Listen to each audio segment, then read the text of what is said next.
Varicose veins కి సరైన చికిత్స కోసం సంప్రదించండి ఎవిస్ హాస్పిటల్. నమస్తే రమగారు. నమస్తే జయ.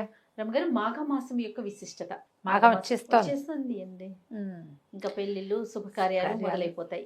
ఉపాసనా కాలం మాఘమాసం. ఉత్తరాయణ పుణ్యకాలం తర్వాత, ఉత్తరాయణ పుణ్యకాలం ఎప్పుడు వచ్చింది? మళ్ళీ మొన్ననే కదా, మకర సంక్రమణ నుంచి ఉత్తరాయణం వచ్చింది. ఇందులో ముహూర్తాలు, పుష్యంలో పెద్దగా ముహూర్తాలు కనపడవు మనకి. పుష్యం సగం అయ్యాక కదా ఉత్తరాయణం వచ్చేది. మాఘం రాగానే టకటక టకటక పెళ్ళిళ్ళు, గొడుగులు, గృహప్రవేశాలు, అలాంటివి, అక్షరాభ్యాసాలు, ఇవన్నీ వచ్చేస్తాయి. మాఘంలో కూడా స్నానం విశేషంగా చెప్పబడింది. ఎట్లా మనం కార్తీక స్నానం చెప్పుకుంటామో, మాఘం కూడా ప్రత్యేకమైన మాసంగాను, ప్రత్యేకమైన స్నాన విధిగాను చెప్పబడుతుంది.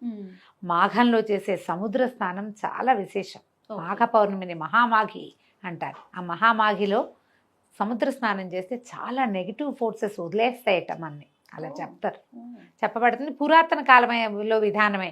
ఇదేం మనం అంటే లేటెస్ట్గా చాలా విషయాలు మనము నార్త్ ఇండియా నుంచి కొన్ని మనం దిగుమతి చేసుకుని అవి చెప్పుకుంటున్నాం, కానీ ఇది చాలా పురాతనమైనది. మాఘం నిజానికి సౌరమాసంగా చెప్పబడుతుంది, సూర్య సంబంధమైన మాసం. ఇప్పుడు 6 నెలల నుంచి మనము చల్లదనము, చలిలోనే ఉన్నాం. అవును. ఎప్పుడైతే ఉత్తరాయణం మొదలవుతుందో సూర్యుడు ఉత్తర దిక్కుగా వాలి ప్రయాణం మొదలు పెడతాడు. అదే కదా ఉత్తరాయణం, దక్షిణాయనం అవే కదా లెక్కలు. తూర్పు మీద నుంచి ఉత్తరం వైపుకి వాలి ప్రయాణించేటప్పుడు భూమికి దగ్గరగా వస్తాడు సూర్యుడు. ఏటా జరిగేదే అది. ఎప్పుడు ఈ చక్ర సంక్రమణం లాంటి అవన్నీ జరుగుతాయి కదా, దాంట్లో చక్రభ్రమణం లాగా ఈసారి ఇట్లా, ఇంకోసారి అట్లా, అలా జరుగుతూ ఉంటుంది. ఇప్పుడు భూమికి దగ్గరగా రావటం వల్ల ఏమవుతుంది? సూర్యుడు తేజరిల్లుతాడు. ఆల్రెడీ పొద్దు నిలవటం మొదలైపోయింది. పండగ వెళ్ళేసరికల్లా హైదరాబాద్ ప్రాంతంలో చలి కూడా తగ్గిపోతుంది. కొంచెం మన ఊళ్ళ వైపు తగ్గదు, పొగమంచు బాగా ఉంటుంది. ఇంకా ఇక్కడ మెల్లిమెల్లిగా తగ్గిపోతుంది. పగళ్ళు నిలవడం మొదలు పెడతాయి, పగళ్ళు పెద్దవవుతాయి. ఎండాకాలపు లక్షణాలు మెల్లిగా స్టార్ట్ అవుతూ ఉంటాయి. ఈ సమయంలో మాఘంలో సూర్యుడు శక్తివంతుడు అవుతాడు. ఇప్పటికి 6 నెలలుగా ఆయన కొంత క్షీణించిన వ్యవహారంలో ఉంటాడు. ఇక్కడి నుంచి మళ్ళీ చురుకెక్కటం మొదలు పెడతాడు. ఈ చురుకెక్కుతున్న సమయంలో సూర్యుని యొక్క ఆరాధన అద్భుతమైన ఫలితాన్ని ఇస్తుంది.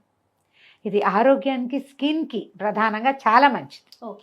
డైజెస్టివ్ సిస్టమ్కి మంచిది, స్కిన్కి మంచిది.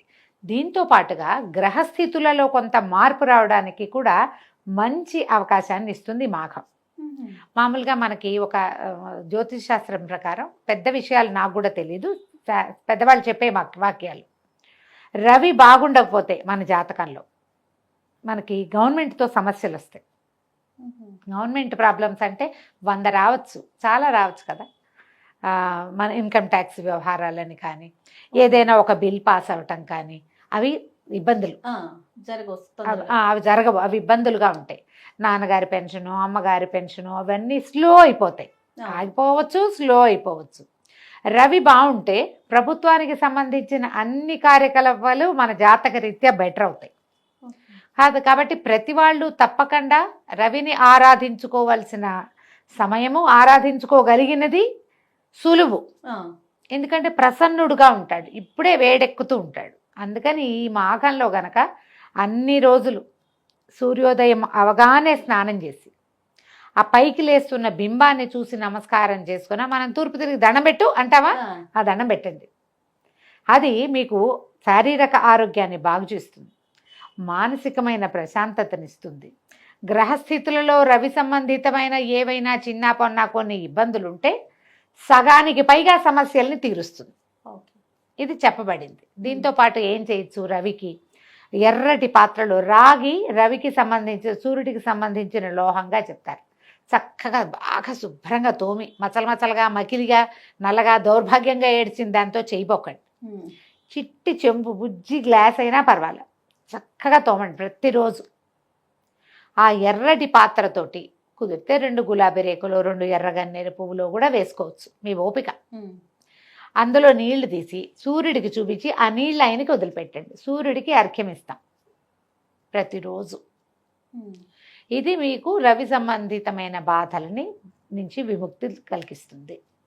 మాఘం దానికి అనువైన సమయం.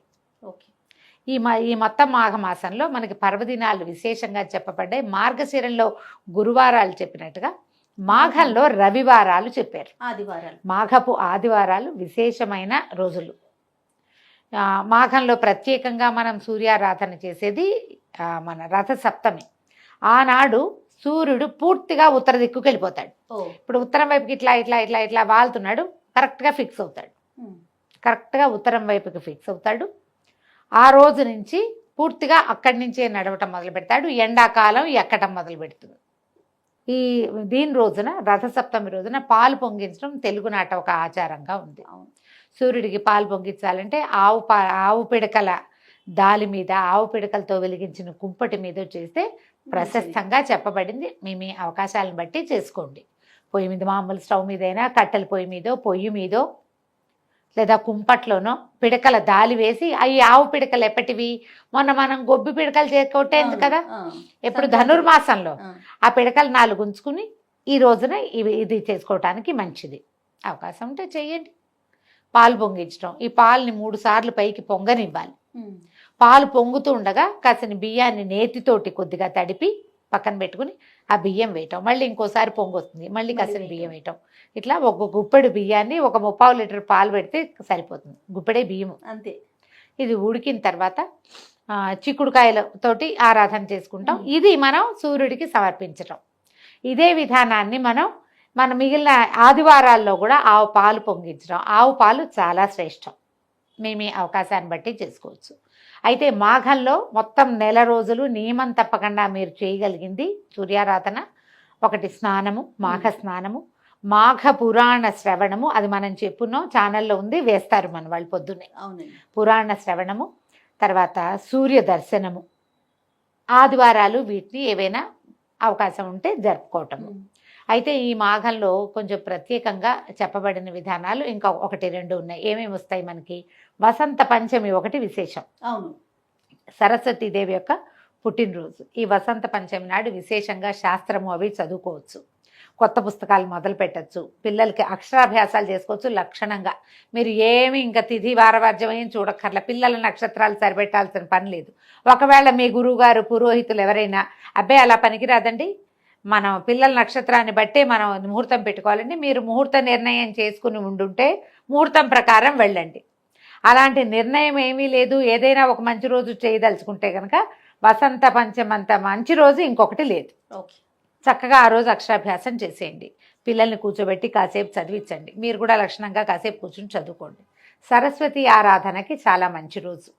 అమ్మవారిది ఏదైనా ఒక ఫోటో పటం ఏదైనా ఉంటే పెట్టుకొని సరస్వతి నమస్తుభ్యం చదువుకోండి. అంతే, పిల్లలకి అది నేర్పించండి. రాకపోతే వస్తే ఇంకో 2 సరస్వతి స్తోత్రాలు ఏమైనా చెప్పుకోండి. మన సరస్వతి అమ్మవారిది అష్టోత్తర శతనామావళి దొరుకుతుంది. ఆ నామాలతోటి తెల్లని పువ్వులతోటి అర్చన చేయండి. అమ్మవారికి పంచదార వేసిన పాయసం నివేదన చేయొచ్చు, పానకం నివేదన చేయొచ్చు, పెరుగన్నాన్ని కూడా నివేదన చేయొచ్చు. తిరగమాత పెట్టక్కర్లా, కమ్మని పెరుగు అన్నాన్ని కూడా సరస్వతి మాతకి ఆ రోజున నివేదన చేయొచ్చు. అక్షరాభ్యాసాలు అవన్నీ మీ ప్రకారం చేసుకోండి. ఇప్పుడు వసంత పంచమి, రథసప్తమి, భీష్మ ఏకాదశి, మహాశివరాత్రి, ఈ పండుగలు, ఈ పర్వదినాలన్నీ ఈ నెలలోనే వస్తాయి. తర్వాత పండుగల గురించి మనం మళ్ళీ వివరంగా చెప్పుకుందాము. ఈ విధంగా మాఘమాసాన్ని ముందుకు తీసుకెళ్ళచ్చు. మీరు ఏది చేయగలరో ఆ నియమాన్ని పెట్టుకోండి, ఖచ్చితంగా చేసేలాగా. ఒకవేళ మీరు నెలంతా స్నానం చేసి సూర్యుడిని చూడలేమండి, ఇంకో విధానం చెప్పండి అంటే కనీసం మాఘాదివారాల నియమాన్నైనా పాటించుకోండి. ఇది మాఘమాసపు విశేషం. సంతోషం రామ్ గారు, నమస్తే. నమస్తే.